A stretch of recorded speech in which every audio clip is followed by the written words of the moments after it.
deep, very serious.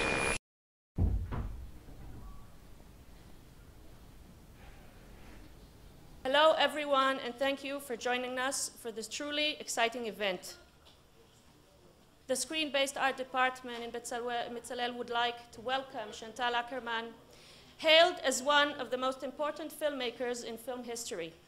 Her voice...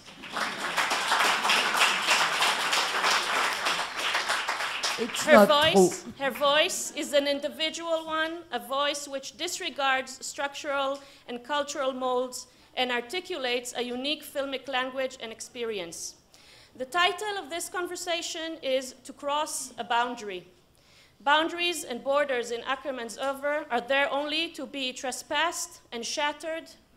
Personal, social, cultural, sexual boundaries, mental or physical. When thinking about recurring motives in Akerman's work of the way in which her camera encloses a room as the setting for a character's performance of rituals of order and disorder, framing and exposing the anxiety underlining the most mundane daily routines, I am inevitably led to the Latin and Hebrew roots of the word camera.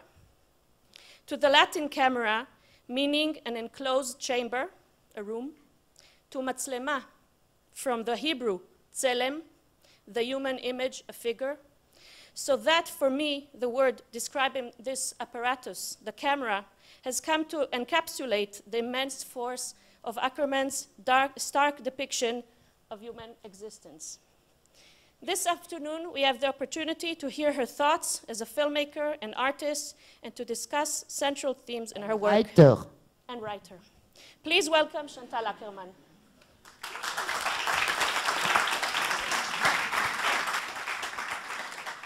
Shalom, shalom. Hello. Okay, so hello and good afternoon. It was a very interesting morning today, and here we go. Sut Mavil, which we are about to watch, is your first film. Since it was done, you made more than 40 films. Can you please tell us, how did you begin making films? What was it that made you want to be a filmmaker? Say it again.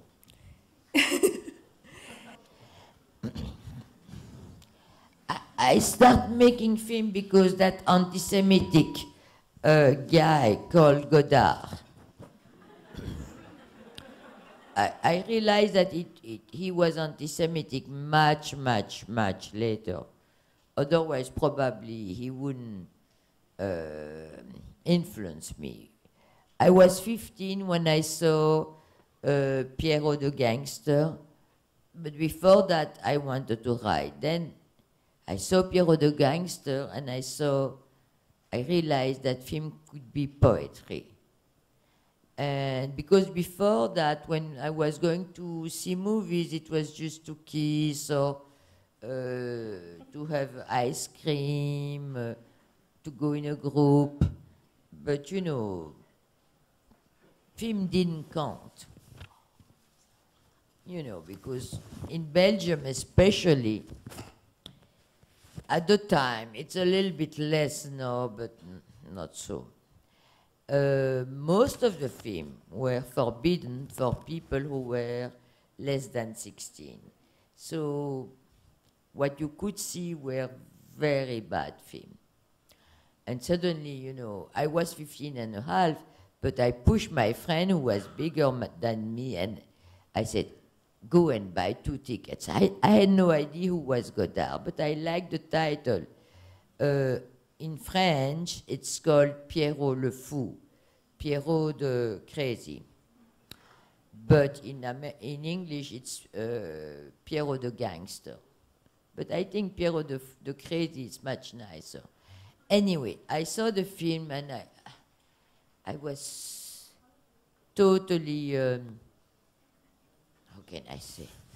Well, anyway, when I went out of the film, I was on a big boulevard in Brussels, and I was jumping up and down, and I said, I want to make movie too. That's how it happened. Okay, It is a known fact that you left film school early on, after one semester or something like that, right? 3 months. 3 months. How did you go about developing your filmic language as an autodidact? I think, I don't want to say that in a school, but you know, as an autodidact, in a way, you are freer because you don't follow rules. So you just follow your instinct. And that's what I did. You know, I didn't know anything about movies. I didn't know how to make a movie. And you know, how you're supposed to make a movie. So it was very good for me. But stay here.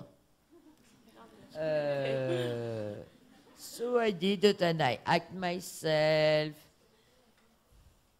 And the film was called Blow Up My City. It was done in 68, November 68.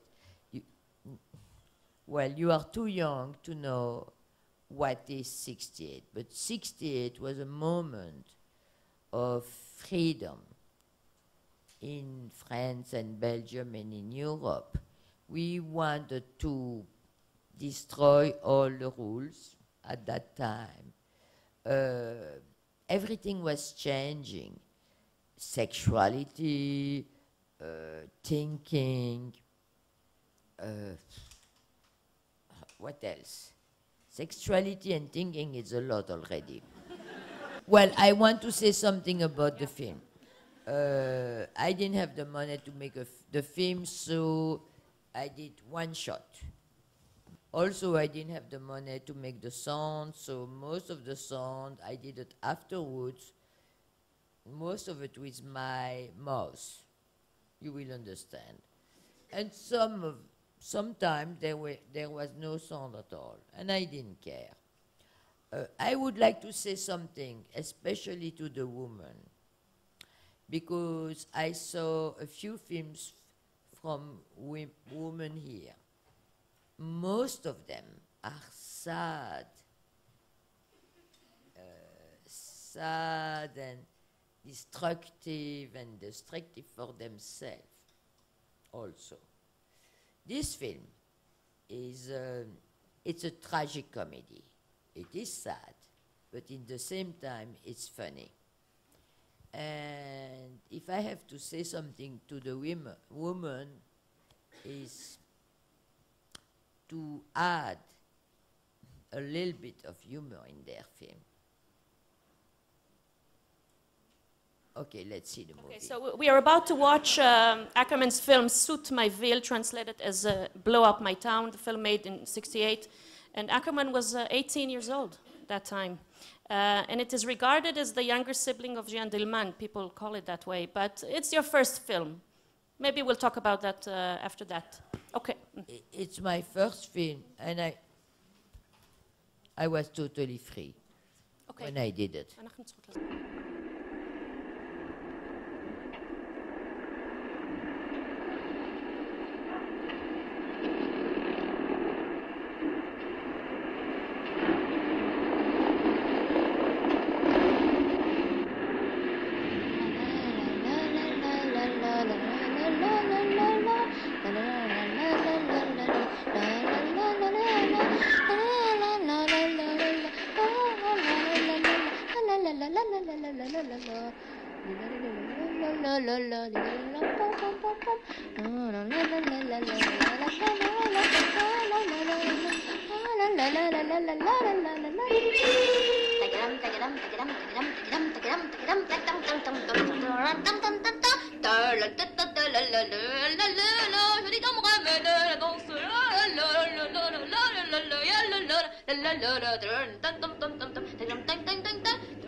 Mais ne l'annonce, la non.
C'était Récit Saute ma ville, prise de vue René Fruchter, assistant Richard Bréchet, montage Geneviève Luciani, prise de son Patrice, réalisation Chantal Akerman.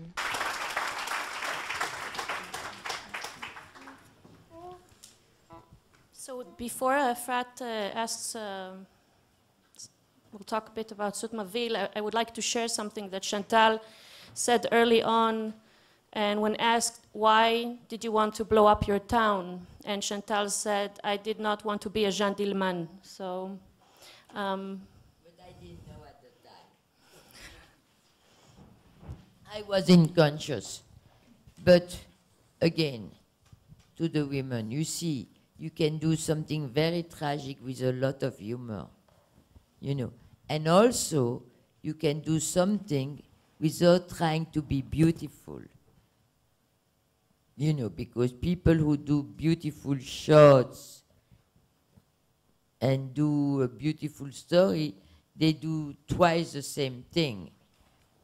And then, when it's twice, there is nothing.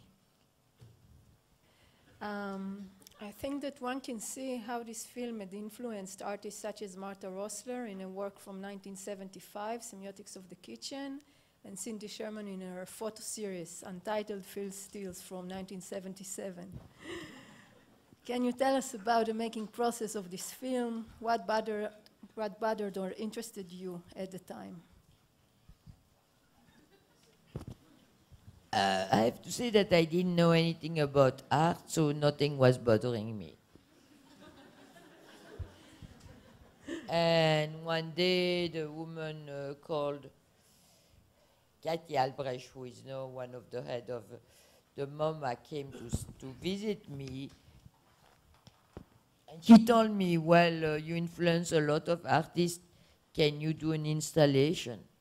I didn't know what an installation was, but I wanted to make from a very long time something about Eastern Europe. So I said, yes, sure. She said to me, I'm interested about history. And I said to her, I'm interested about the language. But they didn't find the money. And I found the money to make the film. And I did the film from the East. And then finally they found the money, so I did an installation. But you know, again, just instinct. We'll get to talking about your installation and this later on. First, we want to talk about the early work. I'm curious about the role of the apple in this film. Here, as well as in another film of yours, La Chambre, we see a woman who is eating an apple. In both films, the female character is being played by you. What comes to my mind is the biblical story of eating the forbidden fruit. After eating the apple in La Chambre, the woman cuddles back in bed, while in Sut Ma Ville, the female character is committing suicide. Can you explain us the use of this recurrent motif in your films? Is it related to the position of women in Judaism or in cinema? No. Oh, you know, really, I was not thinking of Eve. Oh, it's because I was eating a lot of apple. And also, in the first film, in this film, I wanted to show the mixture of life and death. So life is eating. I wanted to clean the whole place because I wanted to have the whole place clean before I kill myself. And eating spaghetti, you know, as if nothing was going to happen. And the mixture with life and death, that was my main concern. So but you know, I was not thinking of Eva. Eve? Chava. Eve. Chava. But you know, maybe it was totally unconscious because I learned about Chava when I was a kid, at 6. But you know, from 6 to 18, it's a long, long time. There is a really strong sense in relation to performance art and body art in the film. Genres that developed in the 60s, we were talking about Carolee Schneemann, Joan Jonas, Valley Expert. And it's amazing, you say you just did not have any, you were not influenced by them, you didn't see their work, you were not aware of them. No, of body art and performance art. I didn't have any connection with all those women. When I came to New York in 1971, I met a woman called Babette Mangold. She brought me to experimental world. So that's, but even that then, I didn't make relation with the experimental world and my world at the time. But what happened is that I realized that you can do something with a lot of tension without telling a story. Like, what's his name? Michael Snow. Michael Snow. We want to show Chantal actually exactly about that. When you arrived to New York in the 70s and discovering work by artists such as Jonas Mekas, Warhol, and Michael Snow, you said that it had a great impact on your way of thinking about film, especially camera work. And you mentioned seeing especially what's his name, Michael Snow, Central Region. We want to show a little clip of this work, No. Central Region, just a small. No, Just to ask you, No. why did it free you, and in no, what way? because you need to see the 3 hours, otherwise it doesn't that work. we don't have time for. But how? So, well, the camera is just tilting and going on there. I How have did it to free explain. I will explain and don't show the Okay. film because it's not fair for the film. Okay. It's not fair from the film.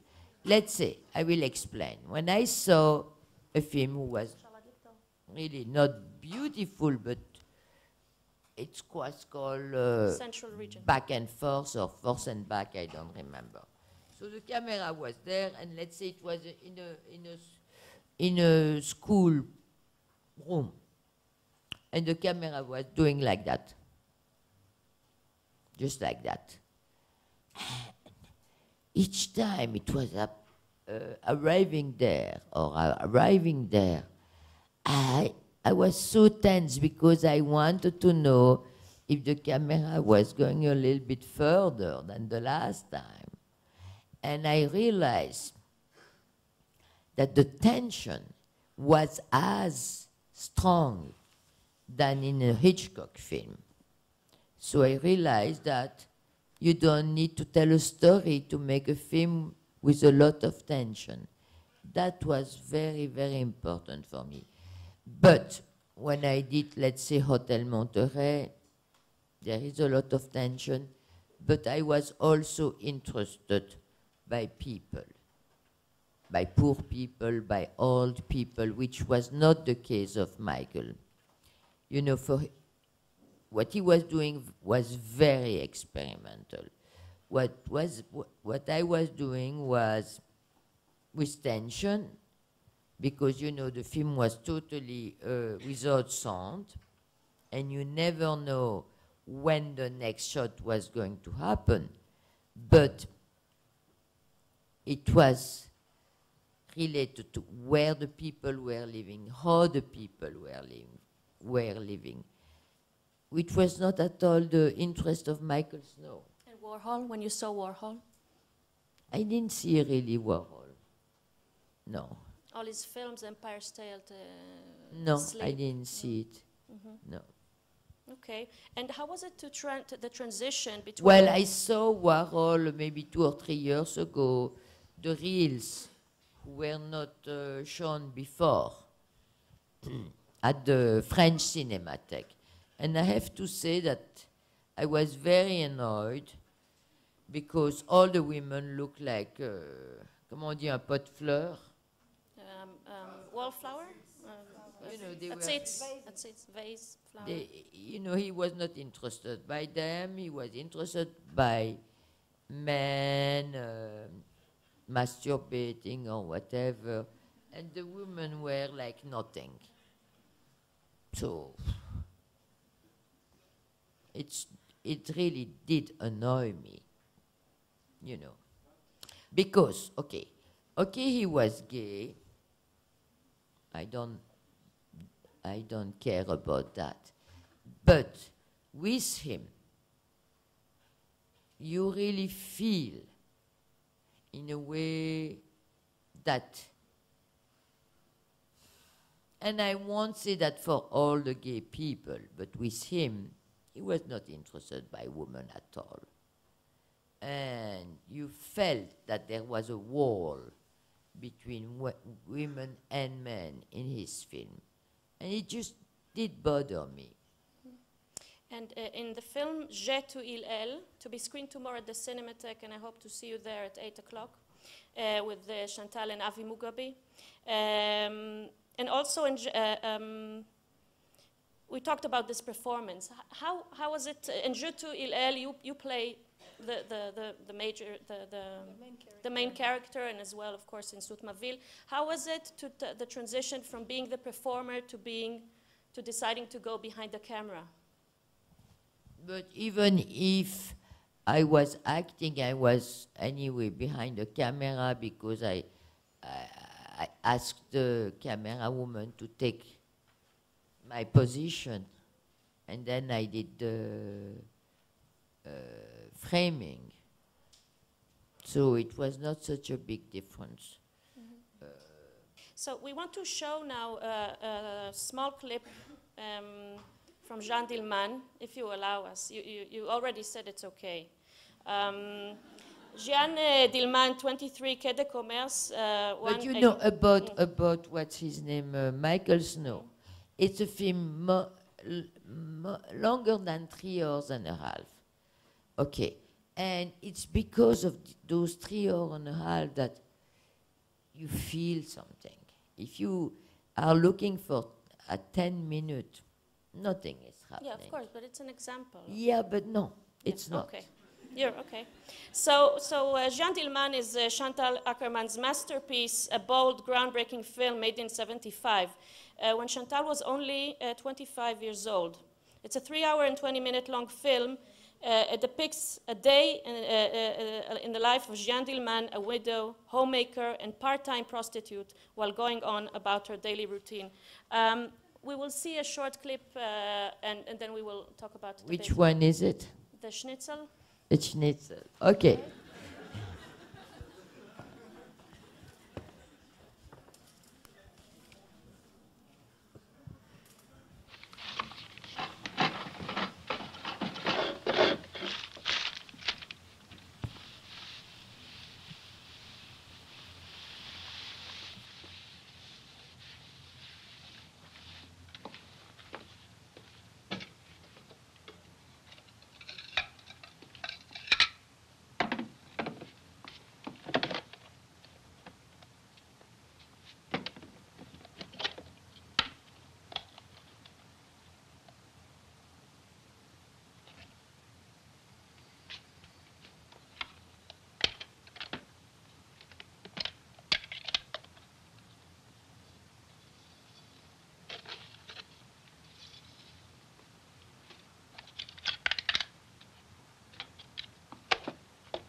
It is because it is my film that I say fine to show only one part of it. But it's also a film when there is more and more and more tension, you know. And of course you won't feel a tension with a piece like that. But because Michael Snow is not my film, I didn't want to destroy it. Usually in your films, the plot is based around women and female characters. Do you feel close to the characters in your films? I'm a woman, so I know more women from the inside than men. But for example, The Captive, which is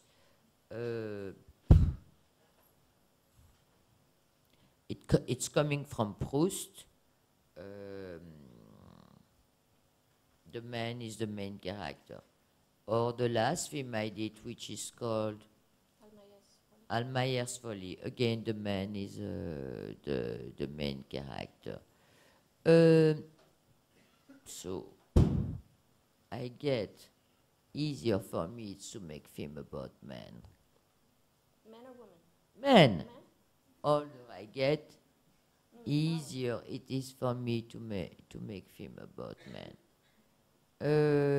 When I was younger, yes, most of the films were about women because in a way they were related either to me or to my family, things like that. But it's not the case anymore. Your films often depict the minute, the marginal, the seemingly unimportant routines in human existence. Terms such as nothing happens, the mundane are used to describe it. You use extended shots that accentuate the passing of time, the sense of duration. What draws you to the realm of the banal and the mundane? You know, what we have in life, and the most important things we have in life, it's time and duration. And when people are saying to me, oh, we saw a nice film, we didn't see the time passing by, I feel that they were stolen. You know, you see what I mean? Because they didn't feel the time, the duration. And I think it, you know, listen, when you listen to music, music and cinema, it's very important to feel the duration, because the duration is given to you. And then you feel that you are living.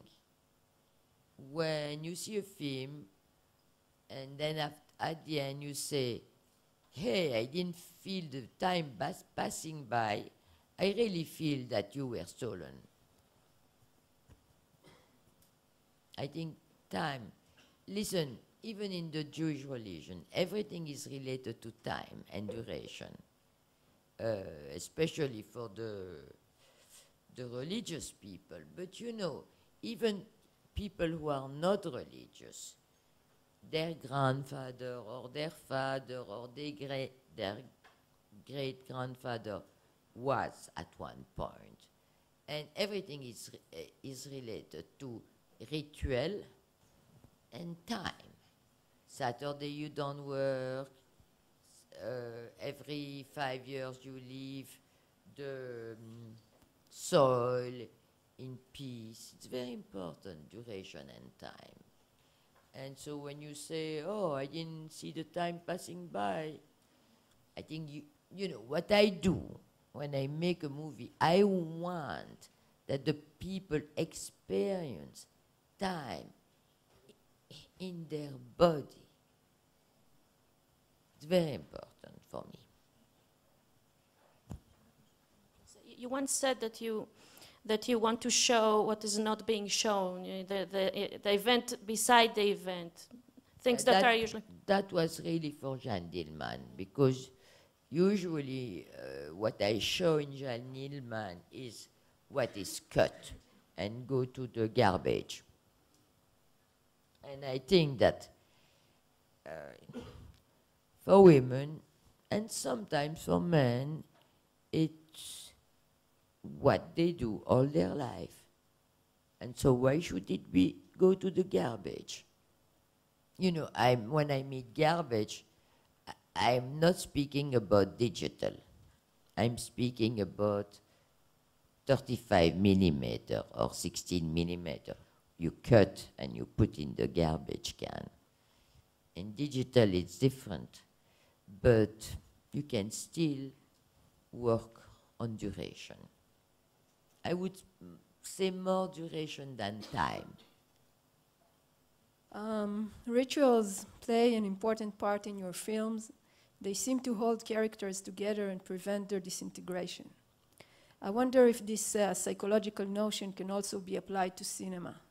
Do you think that your methodical shooting, for example, recurrent long shots, frontal shots from the same point of view, and your famous slow pan and dolly movement is in some way ritualistic and thus put on the camera some of the responsibility for the integrity of the film? I have to say that it took me many years to understand what I did, for example, with Chantal.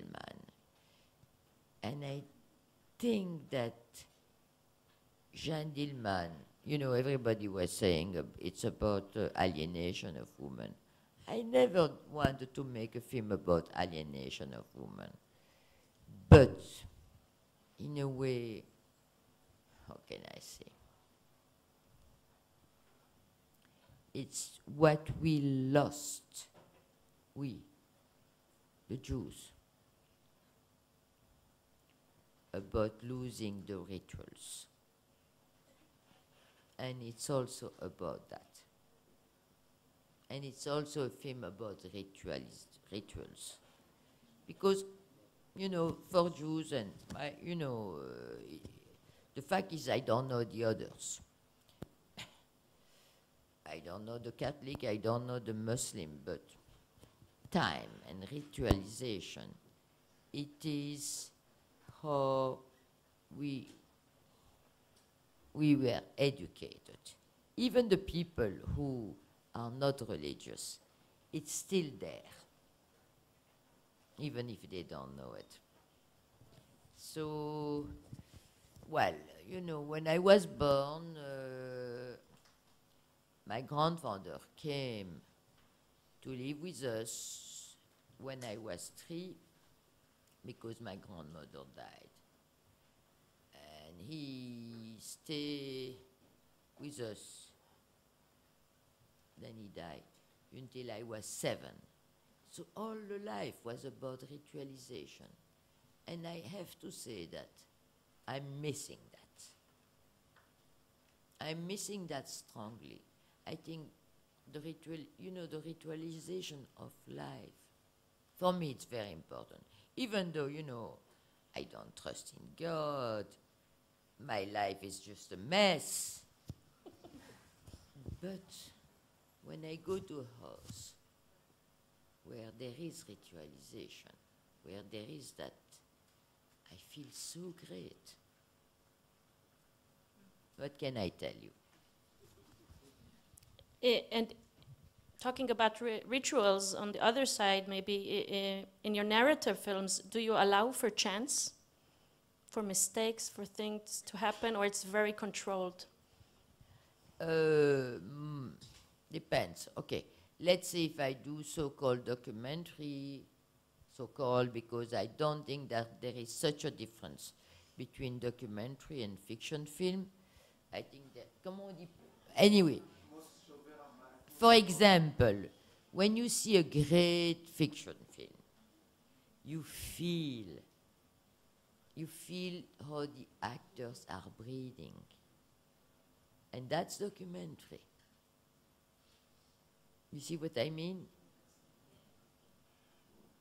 When they are not acting well, you don't feel them breathing. Okay. But yes, when I do a documentary, I let things happen. Okay. When I do a fiction film, everything is written, so there is less accident. Less. Still a little. Like the last film, I didn't want to control it. I have enough with control. You know, control start to bother me. But when I was young, I was controlling everything, but not anymore. I let the people, the actors, breathe. Okay. And one of the most central attributes of your camera work is using frontal shots from the same point of view, more or less. And can you talk about that? Why the frontal? Because of the second commandment of God. Do you know the second commandment of God? When you are frontal, it's not idolatric. You want to, you know, you are Israeli, you should know the second commandment of God. You want to, okay, I don't want to make idolatric images. That's why, in a way, you know, when I shoot and there is the actors there, the actor is the other. And then the viewer is also the other. So there is no idolatry. It's just the other. When there is the other, no idolatry. Okay? Be careful, because Israel is losing that. No more, no idolatry. Money, no, you know. No, they make things with money. It looks very... I came here for the first time when most of the people who are in that room were not born. It was in 1961. There were no cars, there were no publicity. It was so good. And no, it's like in America. And America is really the country of idolatry. Oh, you know, Shanghai. Images everywhere. But not images who are facing you, images who are above you. So they are like God. You see, it's very paganistic. So you mentioned it a bit earlier, but we would like to ask you, your oeuvre cannot be pinned down to a certain genre. You move from narrative films to documentary. Can you talk about the transition from narrative to documentary and back? Well, I already did. Yeah. For me, it's the same. Mm-hmm. Okay. So we wanted to show a small clip from Dest. It's shot with a 16mm lens, and I think it's much more strong with a 12mm lens, of course, in 16mm, not in digital. Digital has no history. For me, film is related to history.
I would like to tell you something, that the fact that I was shooting face to face was totally instinctive. It was not a decision. It was a decision when I put my camera, but it was not a decision against idolatry. You know, it's only years and years and years later that I understood why I did it like that. You know, if you read Levinas, you will understand who is the other. You see? If there is anyone who doesn't understand what I mean, okay, let's go.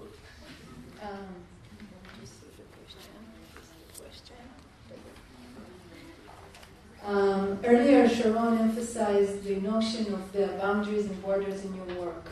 While your documentary film From the Other Side tells the story of Mexicans who cross an actual border into the US, other films such as Hotel Montreal, News from Home, Là-bas, and Death deal with metaphorical borders and conceptual boundaries.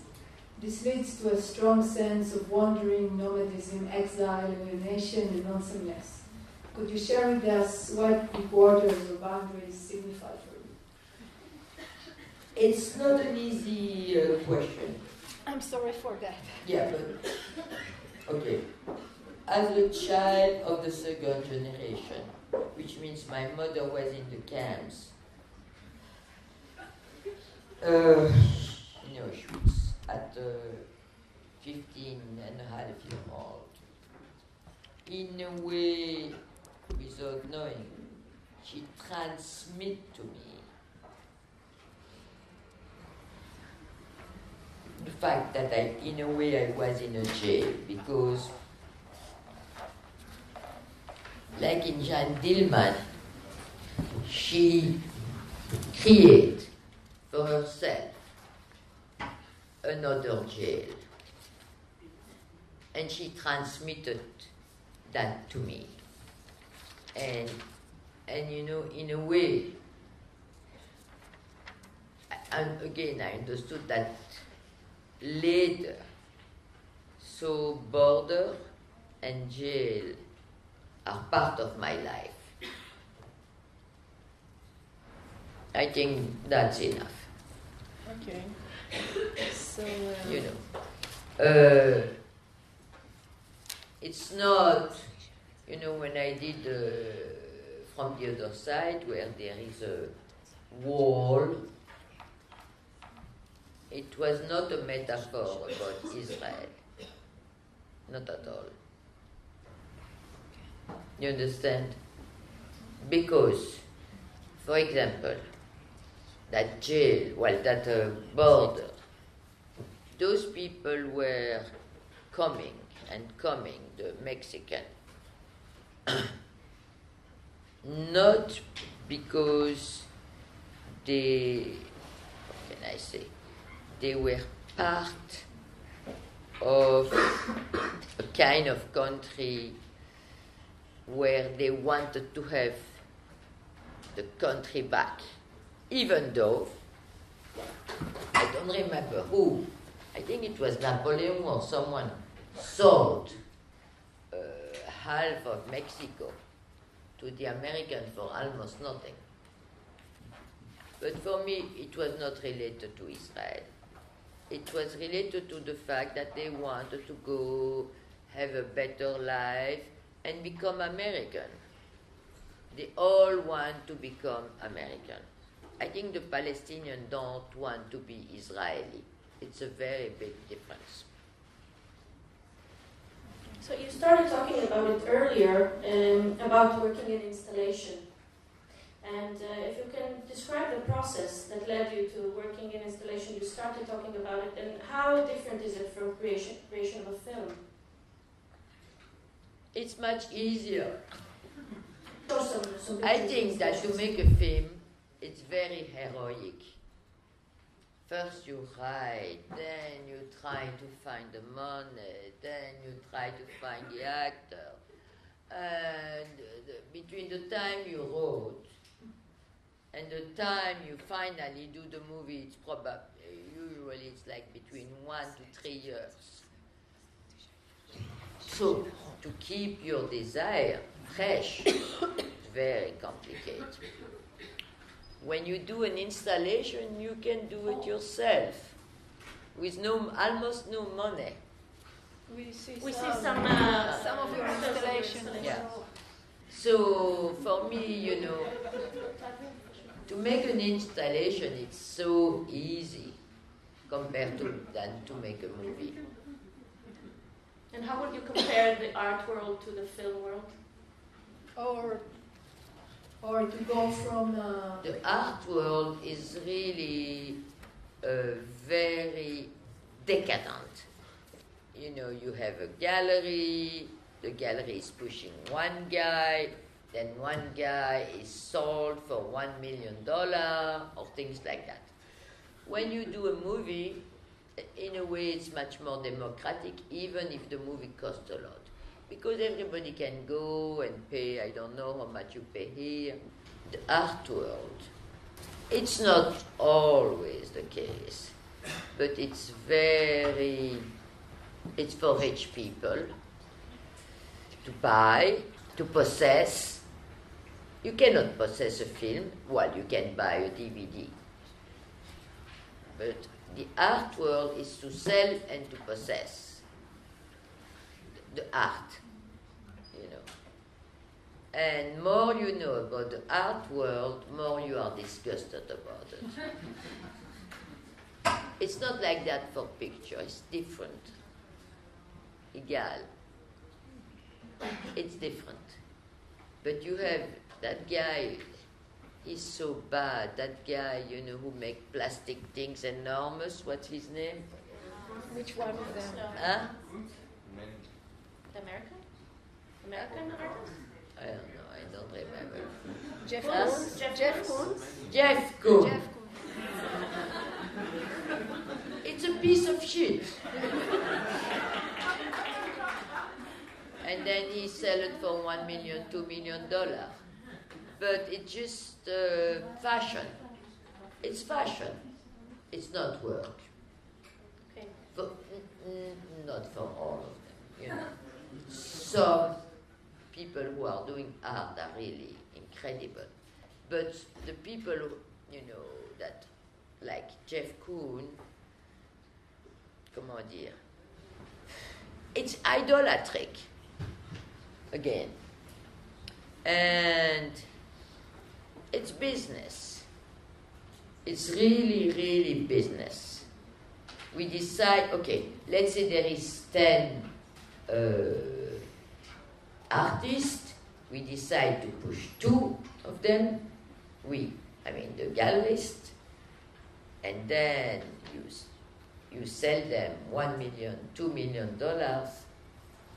Disgusting. Especially when you have someone like Jeff Koons, who is a piece of shit. And you can do a very, very bad movie, but it's still, even if you do a bad movie, it's still a very hard work. And it's, even a bad movie, it's still heroic to make it. But when you do let's say a little duck in plastic, like Jeff Koons does, it's fake.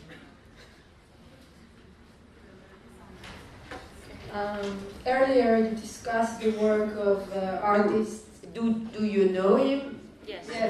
Yes. Okay, what do you think of him?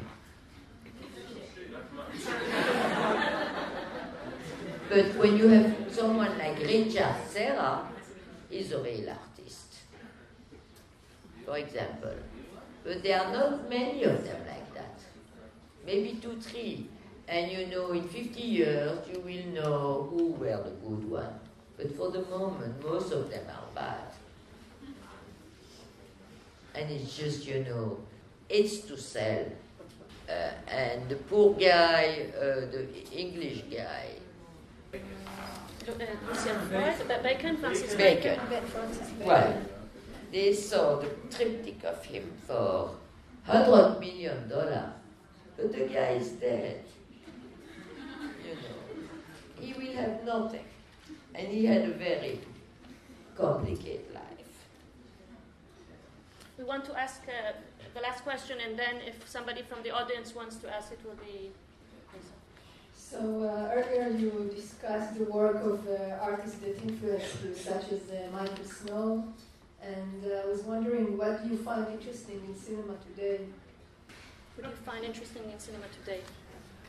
I don't know, because I don't go to movie anymore. I'm getting very lazy. So if somebody wants to ask a question from the audience, please welcome. מישהו רוצה לשאול שאלה, זה הזמן. Hi Chantal. Hi everyone. Hello. I wrote. So the first, I have two short questions. The first is that I read that you didn't agree to show one of your movies at the Gay Film Festival in New York, and I was wondering what do you... Okay, I got it. And I have another question. I don't want to put my film in a, how can you call it? Ghetto. In a ghetto. I don't want to put any of my film in a ghetto. For me, a movie is a movie is a movie is a movie.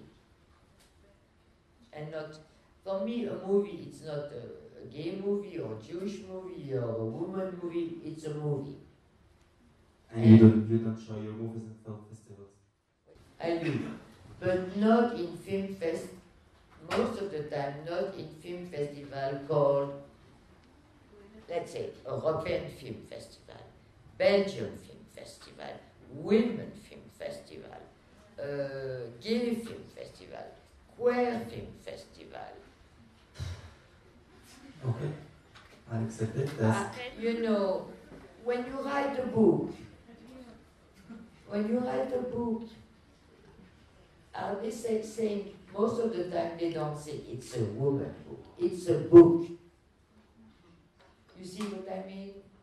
And I'm tired of all those appellations, how do you call it? When I did Jack Dillman, they say, oh, it's about alienation, it's a woman film.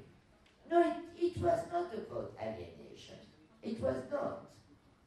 And then people go to see the film thinking already that it's a woman film, instead of being with a free mind and discover the film. Anyways, I watched the movie and I loved it. But did you think, oh, I'm loving a woman film, or did you? No. Okay, you think the women were very bad actresses, and it was a lot of bad acting, but it was brilliant.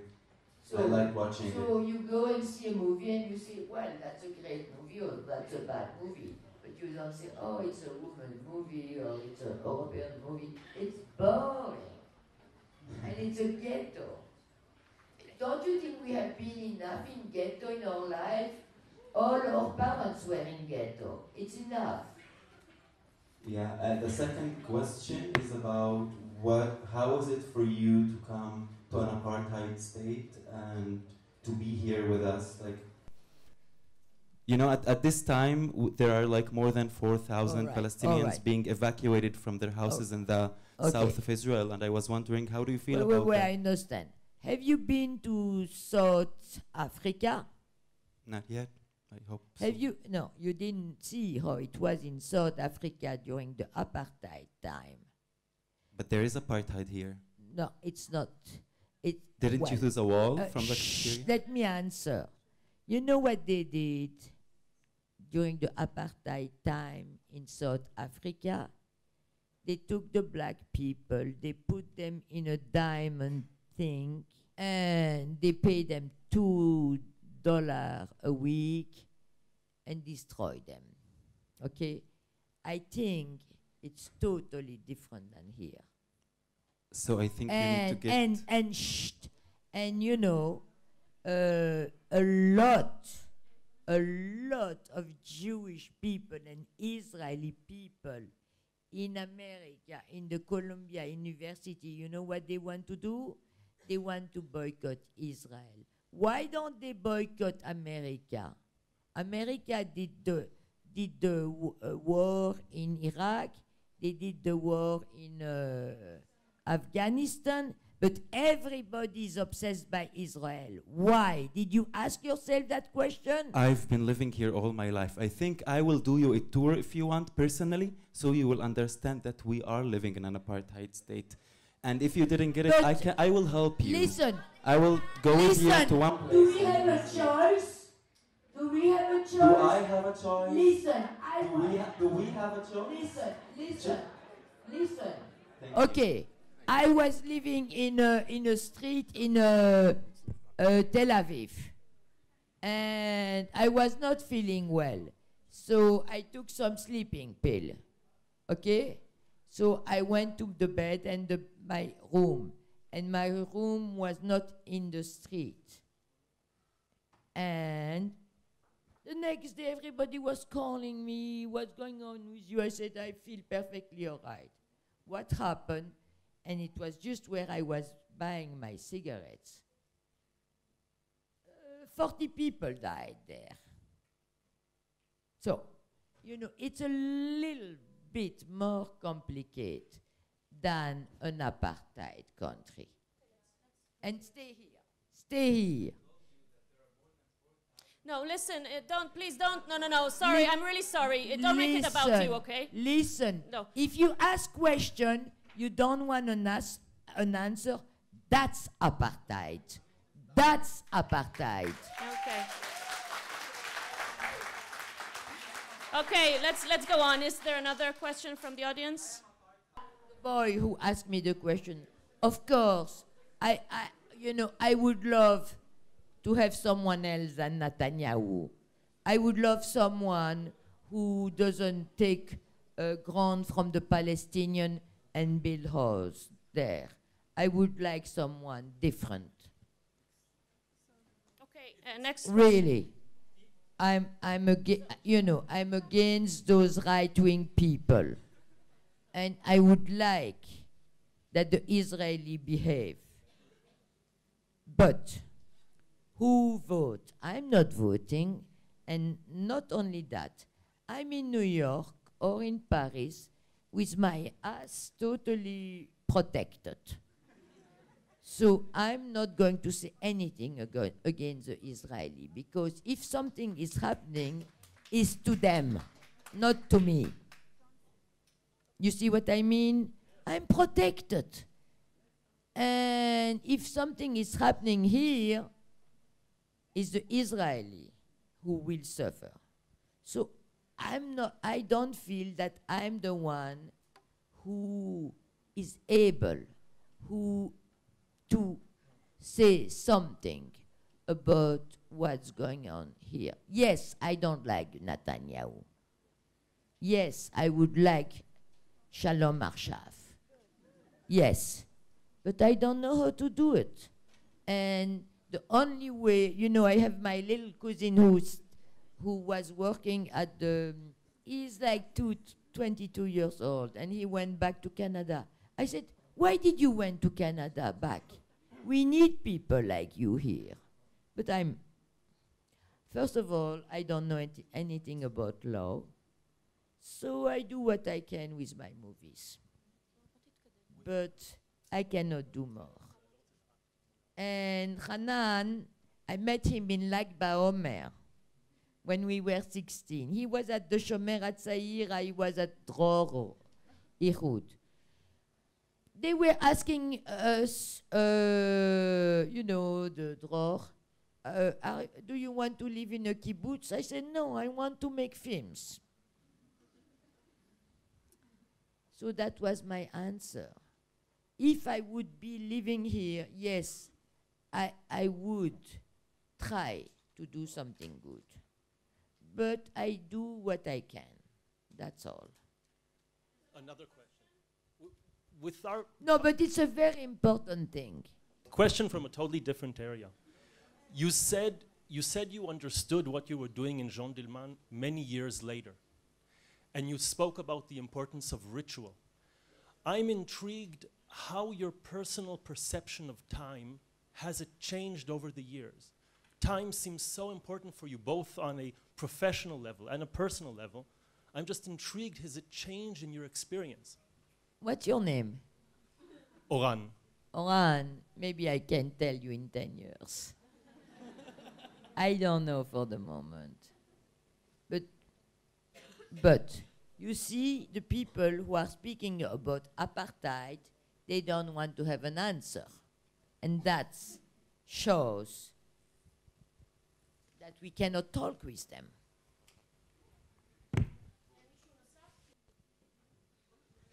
Okay, good. I don't know if you know that Israeli people who are at Columbia University want to boycott Israel. Do you know that? They are Israeli. Their ass is in New York, okay, totally protected, and now they want to boycott Israel. Do you think that's fair? You know, if I was living here again, I would probably fight for a better Israel. But I'm not living here. Okay, so there are no more questions. I would like to thank you so much. Oh, she just said that you don't have to feel bad that you don't live in Israel. You want to say something about it? I don't feel bad because I'm afraid, you know, if I was living here, I won't be able. Like my little cousin who learned law. He learned law, he went to the yeshiva, and I said, when he went back to Canada, I said, go back to Israel because you have something to do. But me, I don't know what to do. I really don't know what to do. So I can live all around the world.